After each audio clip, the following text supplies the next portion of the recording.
that joke a lot. And we're being live streamed. Well, looky here. Here we go.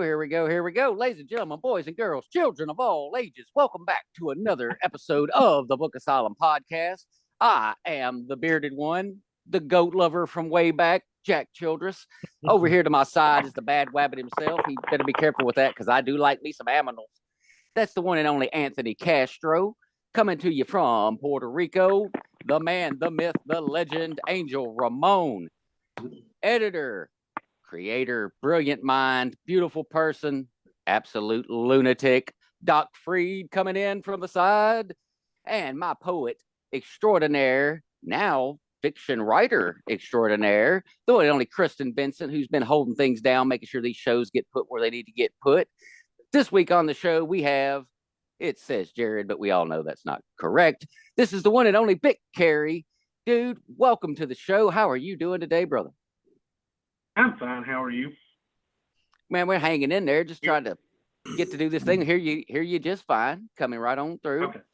Well, now, give everybody a little insight into who are you exactly, and where are you from, and all that fun stuff. Okay. Well, I'm Vic Kerry, and I am from a little bitty place in Alabama called Oakland that nobody's ever heard of, but it's about 45 minutes north of Tuscaloosa. Roll Tide. And I'm a writer, obviously. So, hold on one second. I'm having trouble hearing y'all. Let me see if I can fix this. I apologize. Oh, it's no problem. We always have a little glitchy at the beginning of the show. This is how this works. Show if we didn't.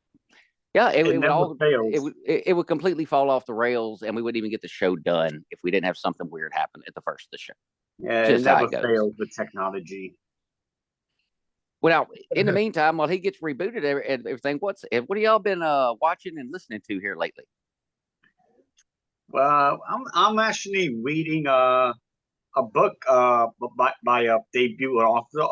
He's new to me. I don't know if you see it in the books of horror. I was posting it when I was reading it, and it's called Love You to Death by Terry Minner. It's think of Bonnie and Clyde, but it's a lot more darker. It's not more darker. Yeah, so I'm kind of enjoying that. So that's what I'm reading right now, and I'm working on Peter Canazzo-Wright's book 4. And I promise you, Jack, when you get to read it, it's gonna mess with your mind. It's gonna make you question everything.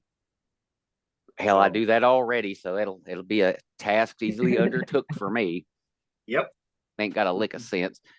So is Vic still trying to get himself rebooted over there? Doc, what you been watching or reading or doing here lately? I have been I've been texting back and forth with Scott Baker about his new book that he's writing. Don't know if he'll take any. I haven't read it. He just keeps sending me things like, you're going to be really upset. You're going to be really upset. People die. And I'm like, that's fine. I'm ready to kill off that. Yep. Just kill them. It's good. Well, but then I had a little twist that I sort of wanted to see. So I'm interested to see if he incorporates it at the end, because it would open up a lot of other things. And aside from that, I've been watching terrible horror movies, and please, Lord, forgive me, Hallmark Channel. What? And it's Christmas time. You got to get, those 10 romance movies in. It's all the same plot, just with different characters. Although I understand they're very, very close to coming up with a second plot to start using. Maybe. Well, for me, there's only the one Christmas movie, and that's Die Hard. So that's right. Go for it. That's right.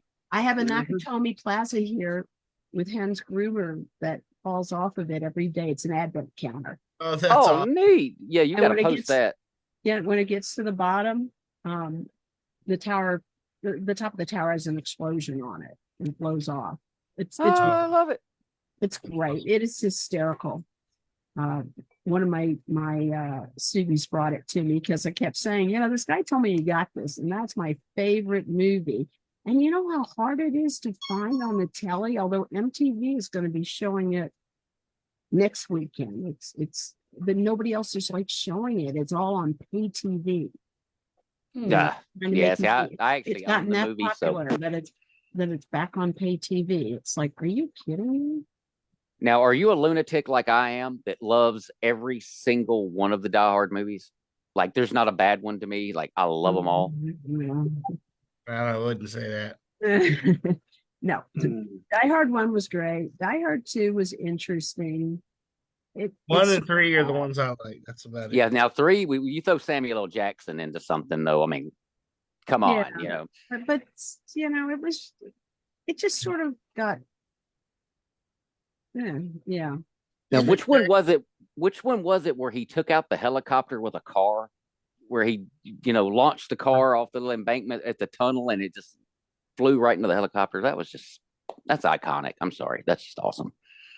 Hey, Vic, can you hear us now? Yeah, I can hear y'all. I'm just not going to be able to use the video. So Okay, All right. that's No cool. problem. Well, let's get this train back on the tracks now that we've cut ruts all through this cornfield over here. Back on subject.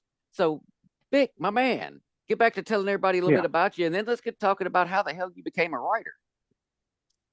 Okay. Well, again, like I said, I'm from small town Alabama, and I currently am the director of a crisis residential unit that treats the severely mentally ill.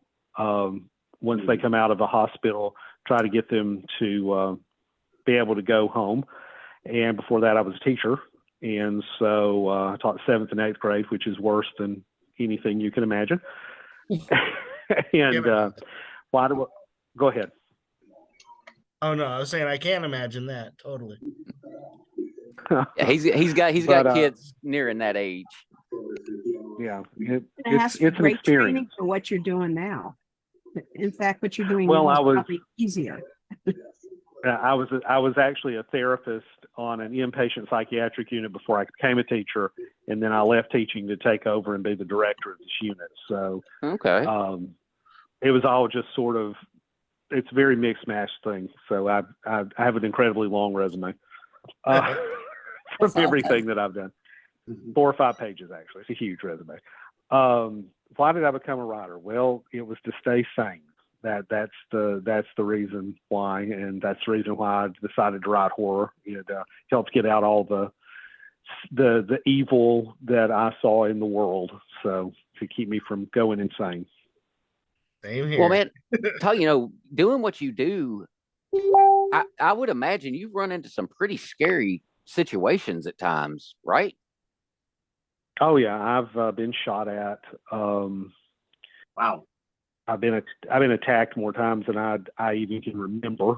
Never been stabbed, never been bitten, but pretty much everything else. So, Well, Wow. damn. Let's knock on wood for those other two then. Sheesh. Yeah. You either bleed out or you get rabies. Definitely don't want you getting rabies. well, no, people tried to buy me, but they never succeeded. But nobody's ever tried to stab me. But yeah, so I just lucked up not getting bitten. So. Well, now before I get deep off into your writing, I want to add one more little follow up on that or piggyback on that. Have you ever taken any self defense classes and things so you know how to throw them hands if you need to? They train us on different techniques to help if we have to go to physical type stuff. Years ago, it was one thing, and now they have a new thing that 100% will not work. I know, but it's still what we're trained in. But no, as far as karate or jiu-jitsu or anything like that, no, it's just solely what the different facilities teach you to help manage like that. So, Yeah, Right. can I just and then ask some a of it's question? just, When somebody goes in to bite you, do you ever have this flash in your mind really fast that I wonder if this guy's a zombie trying to bite me or just a crazy person? I've never actually, not when it happens, because when it happens, it's so fast, you just think, I got to block it. But I will tell you that the first story I actually ever published was that idea. And I had a what if moment. What if I had a client come into my office and tell me they were bitten by a zombie? What would I do? And my answer was commit them. And then the further one was, well, what if they really were? And then I said, well, I would die. And so my first story I ever published as a professional writer, that was the basis of it. So kind of goes into that vein, but when it actually is at the moment, you don't think, you're just trying to dodge, not to get bit. Yeah. Freaking cool, though. Go on. Now, in any of your books, have you incorporated actual real life stories that you've experienced? You have to be careful with that because of privacy issues. Yes, there are situations that have happened that I have incorporated in there. You can't really incorporate, of course, clients or patients because again, HIPAA. But situations, yeah. But one thing I've actually found is when I try to write a very realistic, mentally ill character, people don't believe it. They tell me it's unrealistic. Everybody wants like the three faces of Eve stuff. They don't really want this is how it really is. Yeah. And I always find that really weird. But no, yeah, I've a little bit of everything I write's got a little bit of experience somewhere in it. The story will end up in there that happened. I know in Children of Lot there is a pig killing scene, and it came about because I went to see somebody in their home in a little rural town here in Alabama, and I was sitting talking to her, and I kind of saw something in her kitchen, and I thought it was a dog. It was kind of furry, and I was like, "Oh, good, she got a dog. She needed a pet." And then the dog didn't move. And I was like, something's going on. So I sort of leaned over and looked, and it was a pig head sitting in a wash tub. Just in the middle of her kitchen. That's awesome. And so I leaned back over and I said, "What you got that pig head for? You about to make some souse meat?" She looked at me. She goes, "I got everything but the hog nuts." Damn. She was about to have her some souse meat. So. Man, I haven't had any of that in several years, but I was a souse eater. Not gonna lie, especially on fishing trips. There's always souse in the cooler, without fail, always there. So, but that is freaky. You look over, there's just a pig head looking back at you, like, dude, where's the rest of me? Yep. So, well, quick shout out. Definitely unexpected. We got Sean Saltzman, Carl Meadows, and Jason Myers out there hollering at us. And in fact, Jason says that he needs us to start over. He was taking a shit. So we'll rewind it for you there. You know, Jason, we're back on it again. Anyway, I think it's funny that people find the reality stranger than fiction when it comes to the mental health thing. Because I've seen some crazy stuff too, and when you talk about it, people are just like, "You're full of shit," but it's. Yeah, sometimes it is true, man. Life is stranger than fiction, man. Yeah, I think what it is, Anthony and Vic, is that I think even today, mental health is still a taboo subject, even though it really shouldn't. It still is. But it really shouldn't be. But it's nuts, man. Well, hell, that's part of the reason why this is called the Book Asylum, because everybody that's on this show's out of their damn mind. So, I mean. Yeah. Now, anyway, Vic, I got a question for you. How many books do you have out right now? 8. 8? Nice. Well done. Not counting like when I've got stories and anthologies. Just books by me, there's 8. So I just had one come out in September. So. Yeah, I noticed you do quite a few anthologies. Do you prefer doing a solo book or doing a book collaboration with other authors? Which one is your favorite to do? I love writing short stories. I just don't think I'm very good at them. So typically writing by myself is probably better because I'm better in long form than I am in short form. Yeah. And I'm the total opposite, man. The long form just is killing me, but I could sit down and hammer out, 5,000 words, bada bing, bada boom, in and out, done. And I'm the opposite of Jack. I'm with Vic's camp. I like long stories. I can't. Although I did write a short story, but then Jack knows it just became a big story in its own. So now it's on to book 4 of what was supposed to be one short story. Yeah, so I do. I'm with you, Vic. I can't do short stories and just end it like that. To me, I mean, I guess in my view, it's just I don't know. It just sounds cheap. I'm like a good long story. That's my point of view. Well, now I'm thinking about Anthony. He's our comic book guy on the show. of all your books, is there one that you think could be ported over into a graphic novel? Mm. Ooh. I've never thought about that. All of my books have a tendency to be a little more, I guess, cinematic in the way they're designed. Sort of like, 'cause I guess when I write, I see things visually as a movie. Yeah. So there's probably several of them that would. Revel's Ending, which is probably my least popular book. No, it's not probably. It is. It's my least popular book.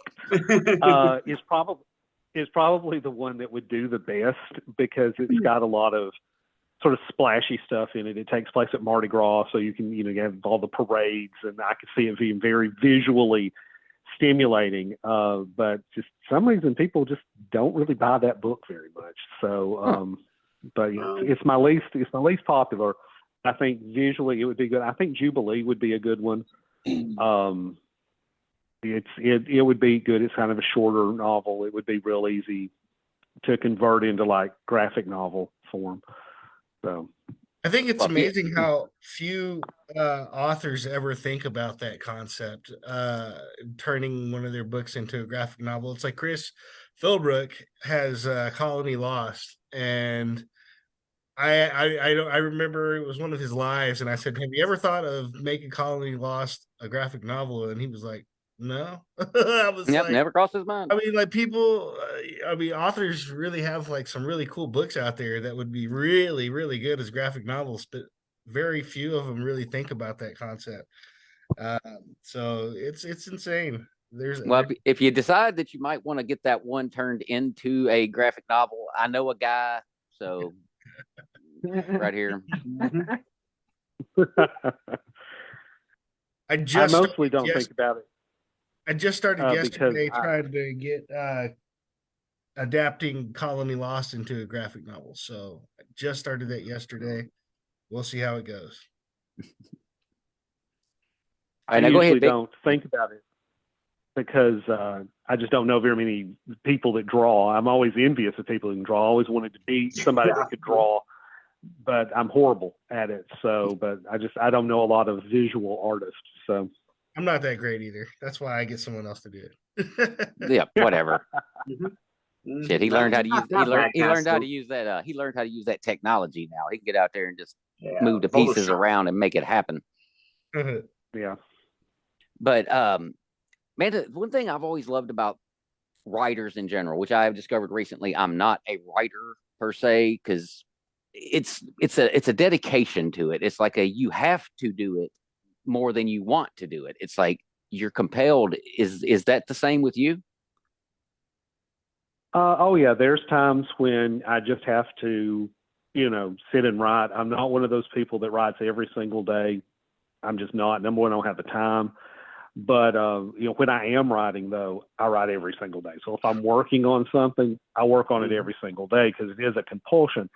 But yeah, either I'm doing it or I'm thinking about, oh, that would be a good story, and so it's twirling around in my head trying to put the pieces together. And but yeah, when it has to come, it has to come. There's no keeping it back, and I'll just start itching like I got to get that. I got to get started.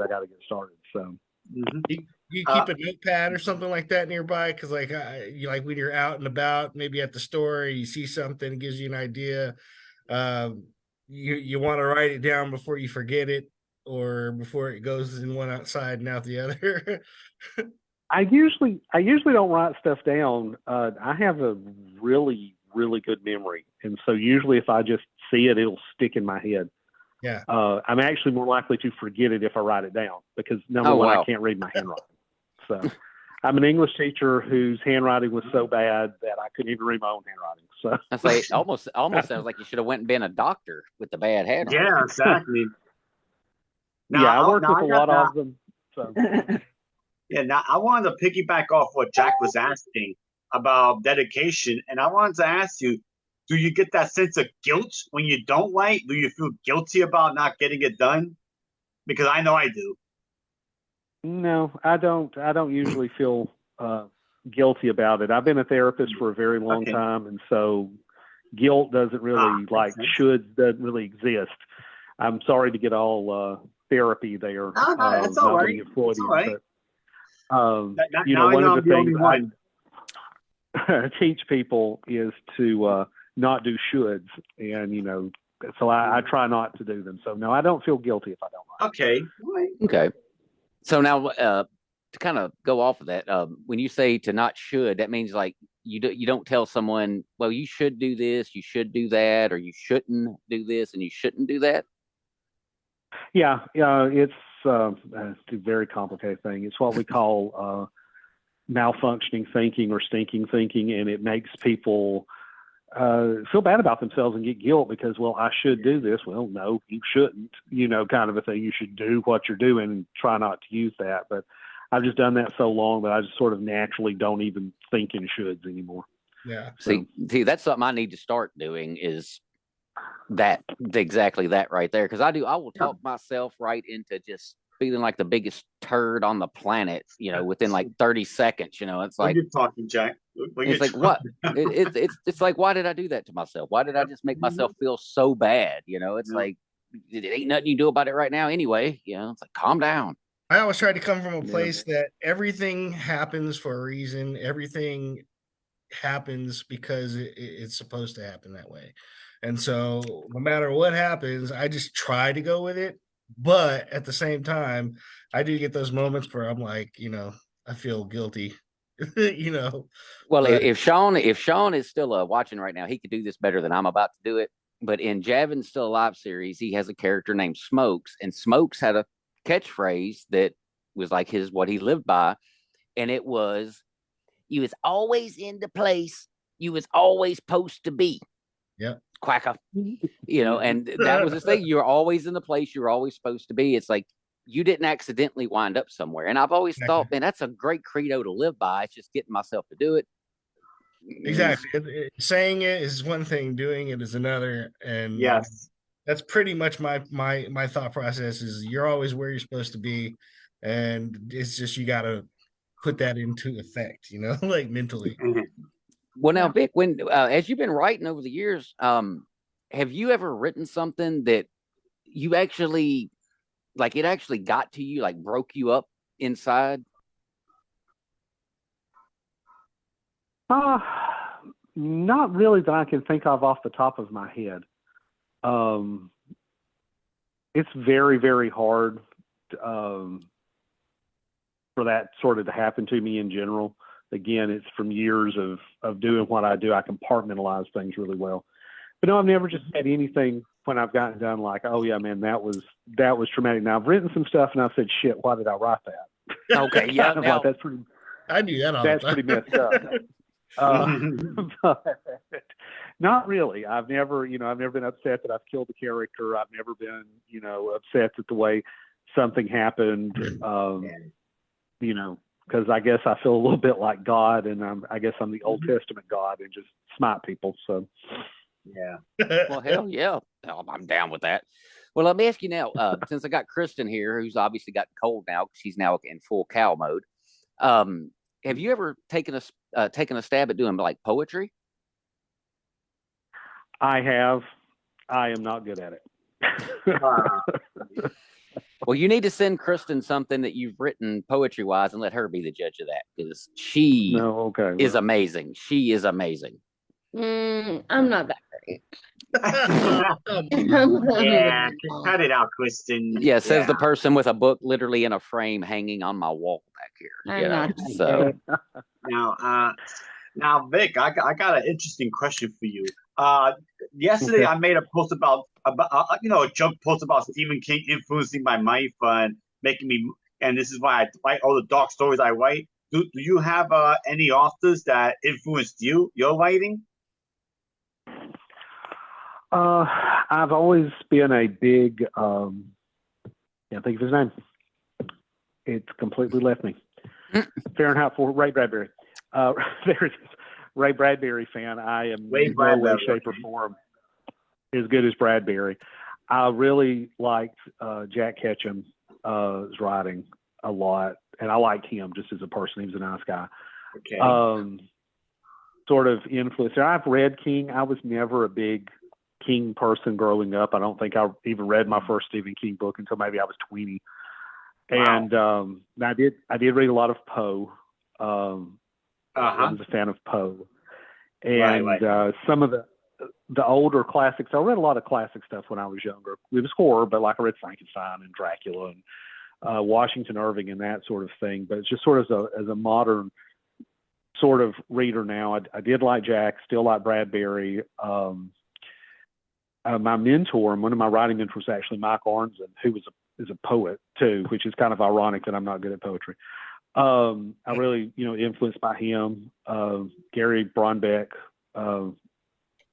was definitely one that I drew some from. And Scott Johnson, I don't know if you know who Scott is or not, but he's a really good writer, was one of my mentors too. So those sort of people coming off of that. Okay. But every time I read Bradbury, I'm like, I wish I could write this good. Like I'll read him in bed and I'll wake my wife up and go, hold on, I want you to hear this. I said, listen how beautiful this is written. And she's like, why'd you wake me up for that? I was about to say, you're going to wind up getting smacked one of these nights, man. Pow! Quit waking me up and reading stuff to me. What's wrong with you? Yeah, I mean, stop. I got a Crazy question. person. Yeah, his work For his work authors is in beautiful. general. Okay. I got a question for authors in general. Do you find yourself when you're writing a certain kind of I guess setting, like a medieval setting or a fantasy setting or futuristic horror setting, do you find yourself changing the way you write to fit that environment? You know what I mean? Like your Yes. sound, Yeah, I know. Like if you're writing in the futuristic kind of way, you write more modern sounding, the way you talk, or versus fantasy, you write more proper and analytical and all that stuff. Yes. Actually, yes, I could ask Anthony.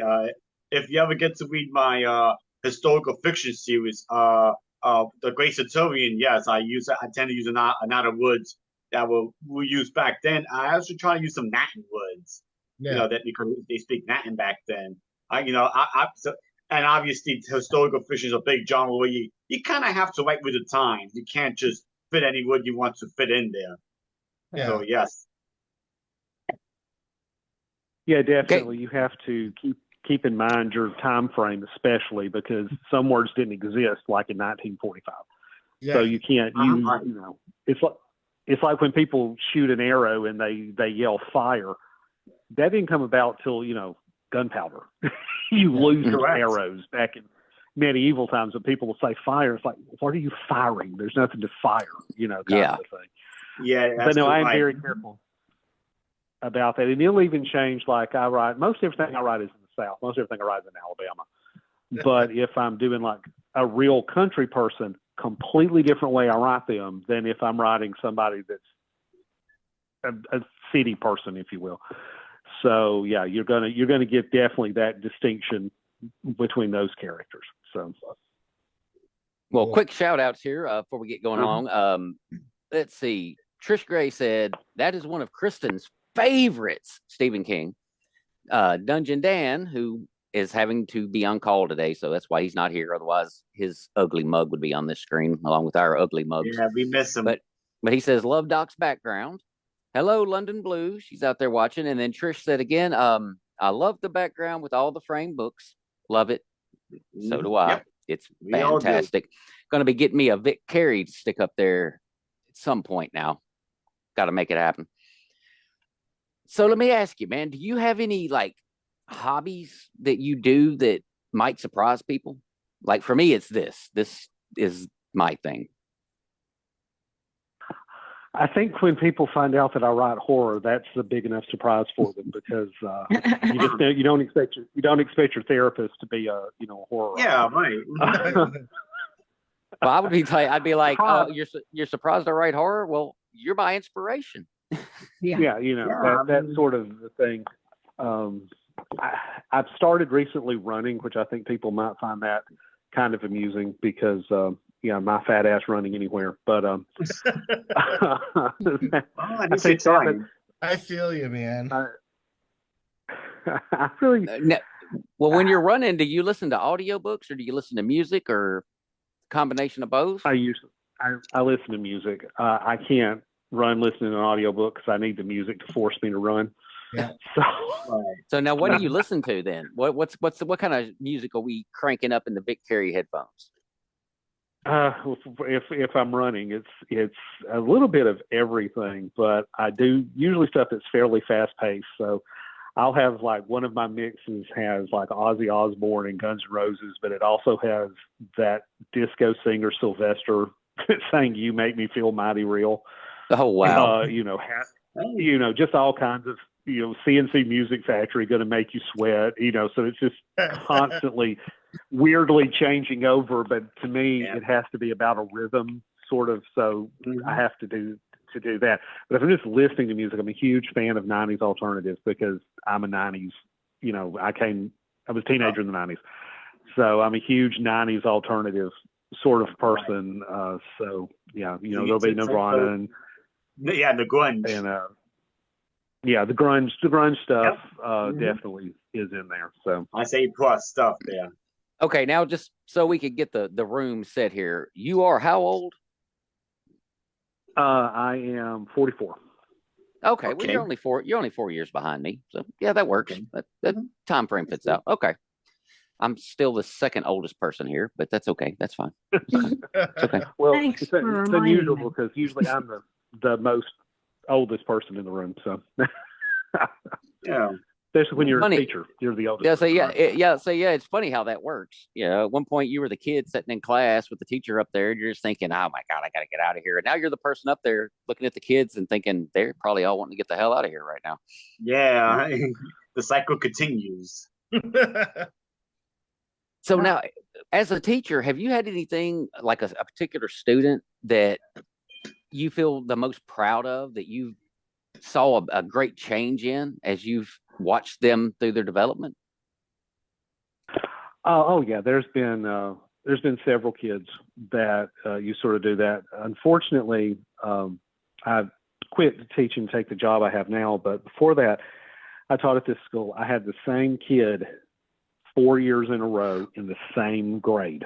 Oh Wow. okay. And so last year he actually passed and got to go to the next grade. Hey, good job. And I had been working 4 years on trying to get that kid out of the 8th grade. And he was just like fighting nail and tooth. And finally I was like, dude, you have got to get out of the 8th grade. And he did it by the skin of his teeth, but I was very happy with him. And I did get to teach creative writing last year, and I had several kids, students that were just excellent writers. And I was really proud of how well they wrote and how they improved from when they started to when the class ended. So yeah, I've run into it. So with your teaching, when did you start teaching? I started my first year teaching was the year that we went on lockdown. Oh wow. So I started in 2019, 2020. Wow. And I worked for 4 years and 2 months. I had left the job that I was at and came to another school and lost tenure and everything. And needless to say, I ended up working on a psych facility again. We won't go into everything that happened. Let's say there was some unpleasantness. Wow. Yeah, I am actually working on my teaching degree. So Yep, and you're going to be teaching what grades, Kristen? my degree is for pre-K to 3rd grade, but I think my main focus will be like pre-K to probably 1st grade. Right. My hat's off to all of you guys. I mean, I couldn't handle I have enough trouble with the uni students. I couldn't imagine handling them. Ooh. Little ankle biters. Or yeah, it's sort of like, I mean, no. I got a handful with my 2 sons, man. I couldn't imagine having to deal with everybody else's kid. No, I worked at the daycare, and it was like a really like up to do daycare, and like each age had like their own curriculum, including like the infants had like a curriculum that the staff worked with them with. So it wasn't just you drop your kids off and they just play, it's like they were actually learning things throughout the day. And that's just like, I loved it. So I decided to just, go for it.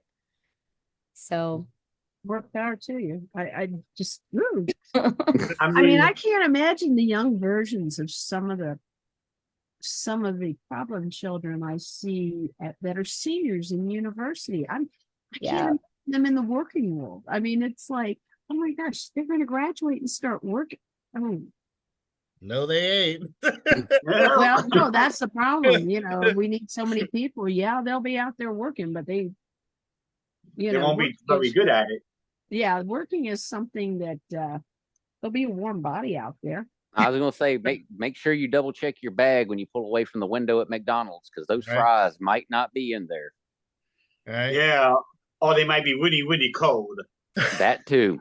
That too. Now, I think that he's directing this at both Vic and at Kristen, who's soon to be a teacher.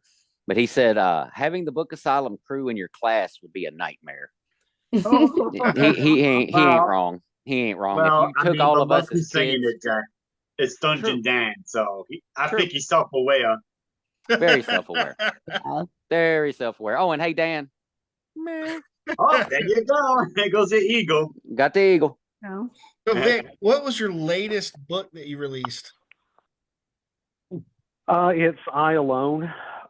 Came out from Macabre Inc., which is part of Crossroads Press, and it deals with being around the age I came out of high school. I have this weird fascination with school shooters, and Lovely. yeah, I graduated. I graduated before Columbine, but that I was still like in junior college when Columbine happened, and so the story deals with a mass school shooting survivor, and there was something else going on than just the school shooting, and so this entity, which is called the Shadow Man, sort of keeps popping up in her life, and so this is the latest time it's shown up, like 25 years after this school shooting happened at her high school, where she's actually the one that stopped the shooter, and strangely enough, by hitting with a bass saxophone, which I thought was one of the more bizarre things you could hit somebody with.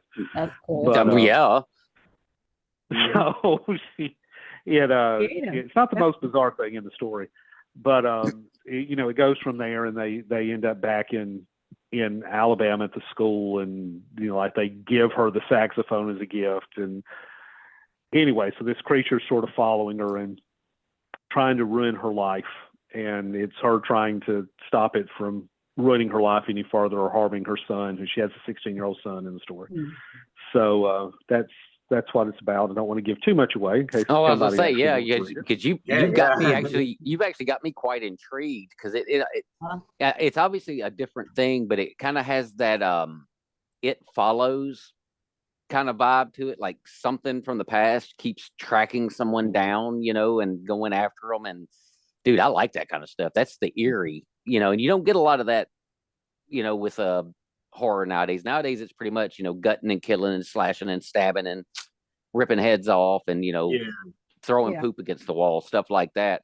So just to get a good old fashioned, just creep you the hell out, like what's going on, what's happening, dude, hell, I'm definitely intrigued. Big time.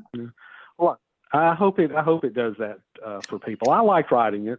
Usually, if I enjoy writing a story, it usually means it's not that bad. So I remember writing, because I wrote it during the lockdowns. So when we were locked down, had nothing else to do, so I wrote it, and I really enjoyed writing it. So there you go. It almost seems so like it almost seems like for the writing industry, the writing world in general, that the lockdown was like a good thing in a lot of ways, because so many people just sat and wrote. They didn't have anything else to do, so they just wrote. I was very productive during that time. Yeah. Now, going on that, you say you've got a few books out there, obviously.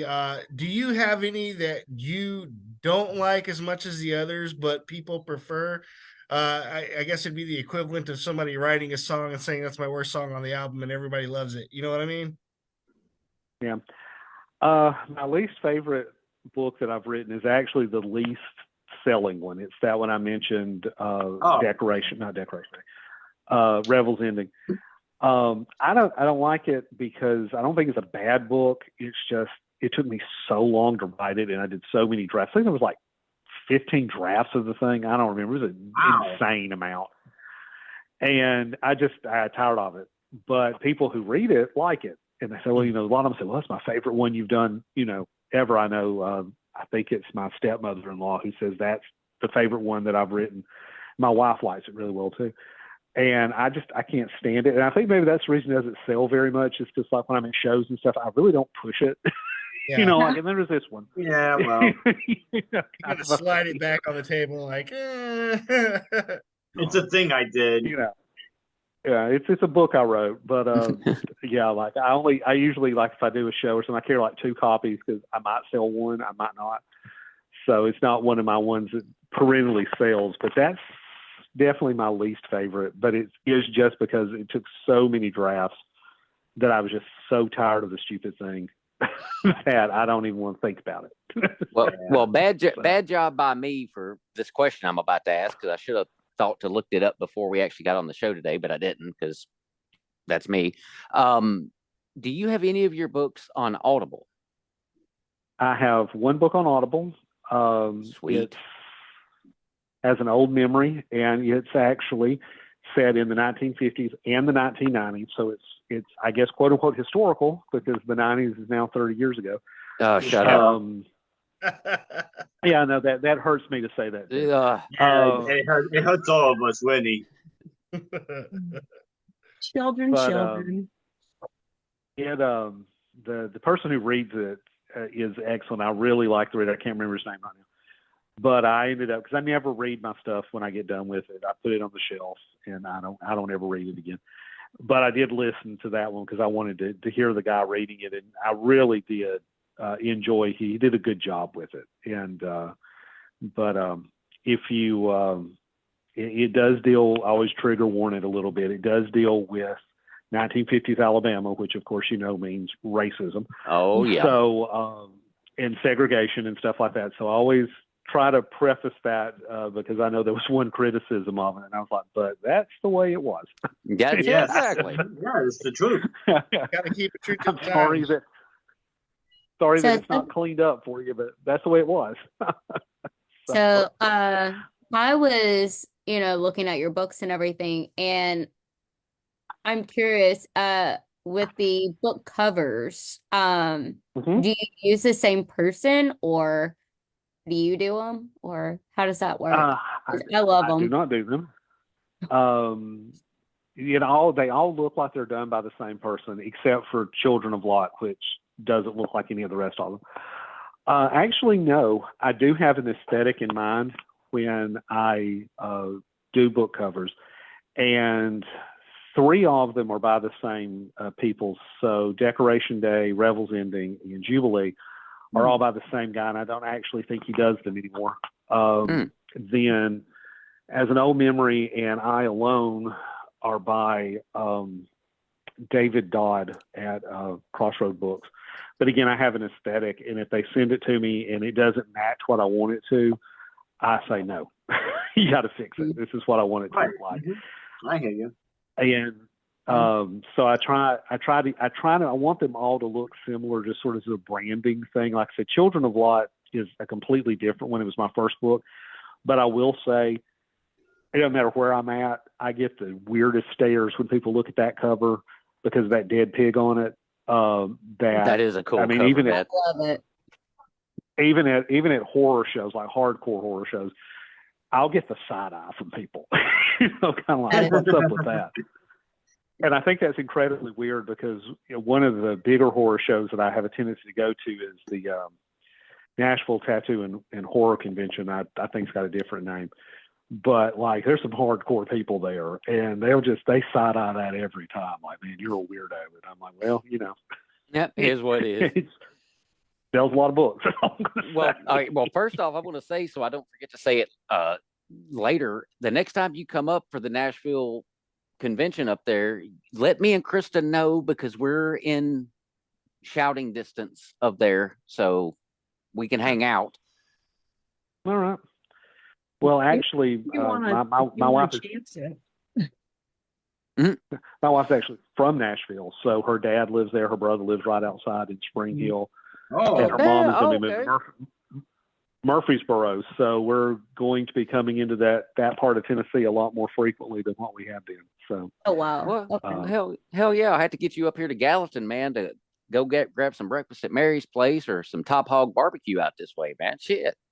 Yeah. yeah. So, See, but this yeah, is what no, happens. You once appear on our show, and then once we find out you're near us, we just kind of claw you in. It's just kind of how that goes. Yeah. Yeah. Well, I understand. Well, if y'all make it to the Birmingham area, because I don't live that far outside of Birmingham, you know, I can show you meth country. Nice. I'm from Meth County, USA. We have more meth than we have people. So Yeah. That's hilarious. Well, quick shout we out. got a- Lee Edwards is watching Lee out Edwards? What's there. So up, holler Lee? at that fella. Oh, and hey, Lee, I need to know, do you want to be on the David Moody show or not? I don't think you ever told me. So I just threw that out there in front of the public so everybody heard it. So if he says that he didn't get the question, then bullshit. I put it out there in front of everybody. Shit. Now, Now, anyway, I got a question. Run No it. question. All right, so Vic, that you say you're a therapist. So, how much does that influence your writing? The fact that you're a therapist, how much does that influence what you write? there is a lot of it in my writing. I noticed that it seems like nearly every book I've written has a scene where somebody is on a psych unit. Oh. So now is it just it's just a Makes natural sense. thing. So it's like just a natural It thing. is. Like Yeah, you're that's just what I'm saying, writing right. and then boom. yeah, it's Yeah, organic. I think So that would. Sorry.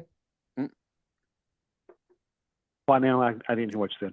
Oh Go ahead. yeah, I was just saying that I think that probably books that are based around psychiatric type stuff is probably like some of my favorite. Yeah, Well, it's like I even can't usually read keep going, Vic. stuff set in psych units because I find it unrealistic because I did it for so long. So I don't usually enjoy things like The Three Faces of Eve or the movie Split and stuff like that because it's just so unrealistic to me. So I have trouble reading that kind of stuff, but I have no trouble writing it. So What about One Flew Over the Cuckoo's Nest? Oh, that's a good one. I've tried reading One Flew Over the Cuckoo's Nest. I've seen the movie a couple of times because I used to teach psychology. I was an adjunct for junior college. I used to actually show it when I would teach pathology. But I've tried reading it a couple of times, and I can't get that far into it. And it's not that it's poorly written. It's just, I sort of tell people it's sort of what I do. And if I want to read, I want to relax, and I don't want to read my job. Yeah. I couldn't read a book that was focused on a guy driving a forklift. Like, I just couldn't do it because that's what I do every single day. And it's like, I'd be critiquing everything. Like, no, he wouldn't hit that lever before. No, can't do it. That's why they need a good editor. That's true. That's true. Mm-hmm. Well, now, man, what has been something that you still maybe to this day struggle with in the writing process? Is there anything that just is like a pain in your ass? Yeah, I hate editing. Editing. I hate it. I hate editing. I think everybody hates. I don't think I've ever met a writer who said, my favorite part is editing. And maybe there is. I don't know, but I hate it. I also don't like, and this is very strange because I'm on here doing this, but I don't like doing the promotion part of it. It always to me seems a little bit like you're bragging. And I was, of course, being a good Southern boy, was always taught you don't brag. And, it always feels like a little bit of bragging to me. So marketing is hard for me to do. Like, look what I did, but because it just to me seems like bragging. And I know some people that are fantastic at it, and I'm just not one of them because I always feel like bragging, and I have that little thing in the back of my mind always tickling me, like, yeah, you're bragging, you can't do that. Your grandmother would be so disappointed. So I find marketing the hardest part as well, and not because it's the bragging part. It's just because I don't know how to do it. It's definitely a alchemy rather than science. Yeah. Well, now I don't know if any of y'all have seen it, but there's something popping up on the Facebook these days that I guess some author like traditionally published, big time kind of author, had said about, indie authors about, hey, look, you're going to see them talking about their books and mentioning their books a lot. It's not bragging. They don't have access to the marketers. They don't have access to all that. So they have to do it themselves. So they're not bragging. They're just doing what they can to get their book out there. And that's how I look at it. It's like, they're not bragging, just post it. I mean, I'm real bad about somebody will post a book. I mean, I may barely know the person through Facebook, but I know they're published. I know they're a legit author. They'll post their book and I'm like, boom, share. I just throw it out there, and you do what you can, right? Just to help out. But yeah, I totally get that whole marketing thing, because even I've kind of slowed down on like getting on Facebook and talking about the show and talking about stuff lately, because it's just like it becomes a drag after a while. You're just like, okay, God, I got to do this again. Okay. Yeah. Click. Yeah. It's like you have to balance out promotion and being a person on Facebook, just being a normal person. Because your whole life doesn't revolve around your writing. You do have a actual life. There is real life.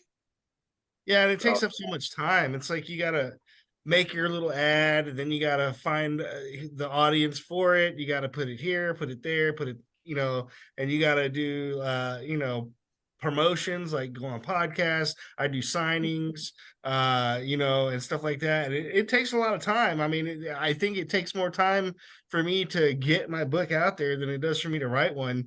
So it's like, that's true. You spend more time marketing the book than actually writing it, and that's the dirty little secret, Anthony. That's the dirty little secret. Yeah. Well, now, Vic, I want to tell you real quick, man. If you haven't gotten one yet, I'm gonna need you to write us a nice cryptid-based horror story, or it could be a fantasy story, it could be whatever. But this way, we can get you to the Bigfoot Festival in Townsend, Tennessee, every May to sell books, because I know from firsthand experience, if you've got something that's got a cryptid in it, it will sell. And I mean sell. We've been doing it with Richard, who is unable to make it today too.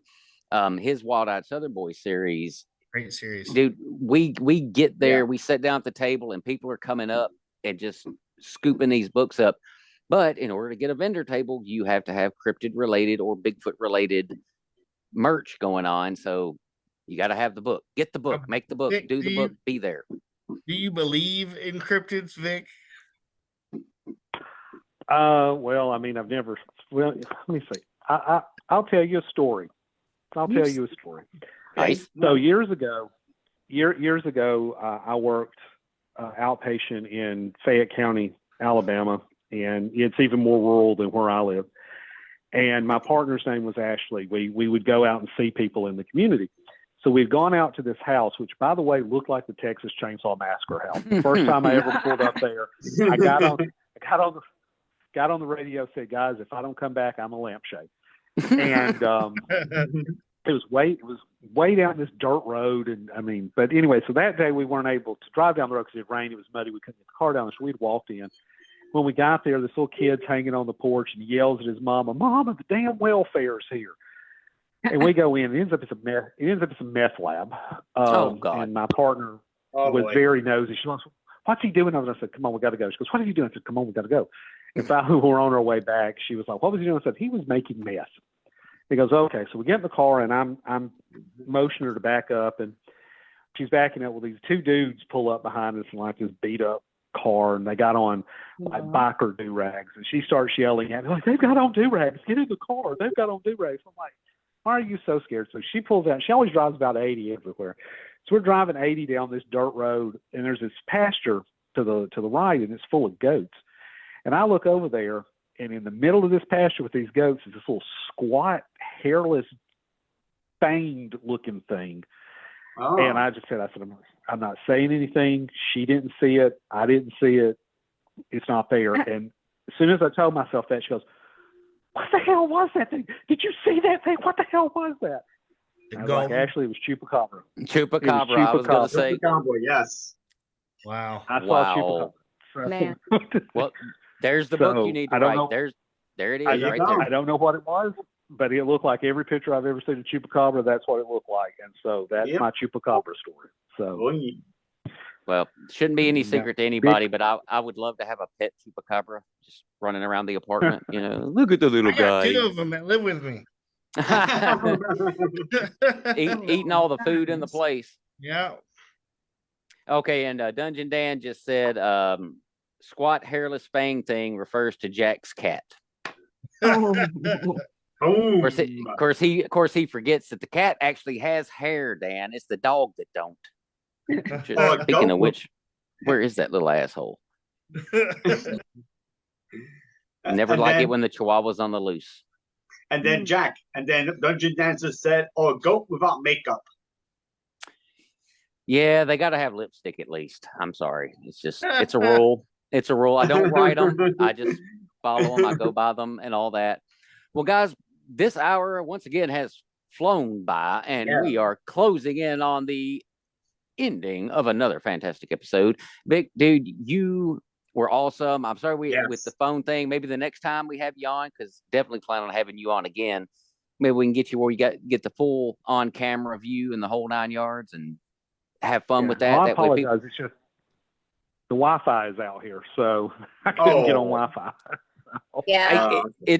It's fine. Like Kristen's been dealing with it, with the storm starting Yeah. to roll in too. So it's just a thing, man. It's part of it. It's like, why can't you StreamYard because it hates my bandwidth here? It's Yeah. it ain't no big deal. The fact of the matter, we got you on, and that's what really matters. Yep. Now go ahead, Kristen. Were you saying something? I'm using my hotspot on my phone, and I've been getting notifications that we're under a tornado watch. So Yay, love that, because I'm in direct Fingers path with crossed. her. Well, you keep me updated, Kristen, on what the hell happens out there, because it's going to get to you, and then it's going to get to me, and then when it gets to me, I need to know stuff. It's just kind of important. All right, well, what we're going to do, we're going to go back around the room and get everybody's info so everybody can know where to go, get all the cool stuff these people has to offer. We're going to start off ladies first. Kristen Vincent, where can everybody find you, my love? yeah, so you can find me on Facebook under Kristen Vincent Author. You can also find me on Instagram and TikTok. I think it's called Threads or Threads. It's associated to Yeah, Instagram. Threads. Yep, Yep. it's Threads. Right? You can find me on here. Yeah, and then you can also find me on Amazon under K Vincent. So Definitely go do that. If y'all like some good poetry, man, she's got some great poetry. So go get some of that. Doc, if anybody needs any editing or anything along them lines, or just wants to hang out with you for a minute, where can everybody find you? you can find me on Facebook at Doc Freed, or you can find me at Doc at Abo Arts, ABOARTS, like Aboriginal Arts, like behind me. Oh, yeah. .com. Sweet. All right. Coming to us from that tropical paradise that is Puerto Rico, Angel Yes. Ramon, where can everybody find you, my brother? You can find me on Facebook, Angel Ramon. You can find me every Saturday with these lovely bastards here, my lovely crew. Love them. I might call them bastards, but I love them. You can find me on the Written Undead. You can find me on my Facebook group, The Legionnaires of Anxious Maximus, with my historical-centric group.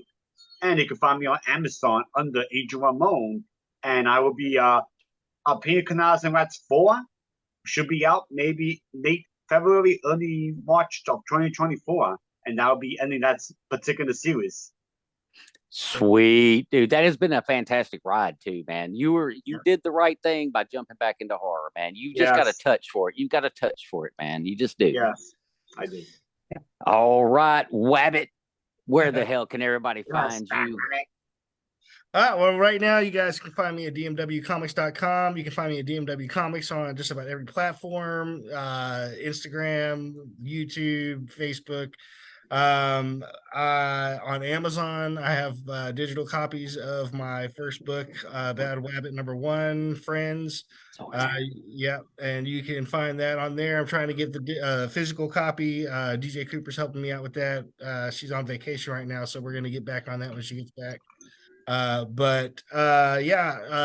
If you're local, you can find Bad Wabbit in about 4 or 5 stores locally. Most of the top stores in Austin you can find my book. This are the 22nd of December. No, 23rd of December. I will be doing a signing at Tribes Comics and Games here in Austin. So if you guys are local to Austin, Texas, and you want to come meet me, get a signed copy, I will have very rare alternate covers available. There's only 25 in existence. No more will be printed. So if you want to get one of those and you're a collector, that'd be the time to do it. So yeah, dnwcomics.com. Go on there. If you got a book already, leave a review. Say hello. YouTube, I do Castro's Comic Book Corner, where I interview indie comic book authors and writers and creators and kind of get the inside of the indie side of the comic book biz. So yeah, that's it. Yeah, he's Sweet. not busy. He's not busy or anything. I mean, No. he's not got anything going on. No, Actually, nothing at all. Yeah, he didn't lose his hair for no reason. Yeah. All right, Vic, give us the breakdown, man. Where can everybody find you to go get your books, man? Mhm. Well, all of my books are available on Amazon, of course, as Vic Kerry, and I have And that's Facebook as Vic VIC. Kerry, VICKERRY, Mm-hmm. and Instagram is actually Kerry.Vic because Vic Kerry was apparently already taken. Huh. And I'm actually on Slasher too. I don't know if anybody does the Slasher social media that's just horror based, but I'm also on there as Vic Kerry. Oh, So no, I don't. I'm gonna have to Okay. check that out. I do Nope. I do not have TikTok, and I got rid of my X account ages ago. So those are the mine places you there. can find me. So, Sweet. Well, man, once again, thank you so much for being on with us today and making it a great show, dude. I had fun, and Yes. I'm sure they all had fun. So, for Anthony Bad Wabbit Castro, Angel, my lead, Ramon, Doc, my editor, my red pen, my foot in the ass, Freed, and Kristen Vincent, our special guest, Vic Kerry. This has been the Book Asylum Podcast. We will catch you guys on the flip side next week. Peace out.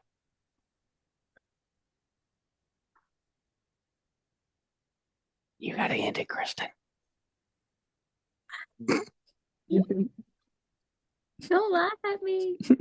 I'm not laughing. I'm laughing with you. Oh, hush. Oh my God. We're in overtime, ladies and gentlemen.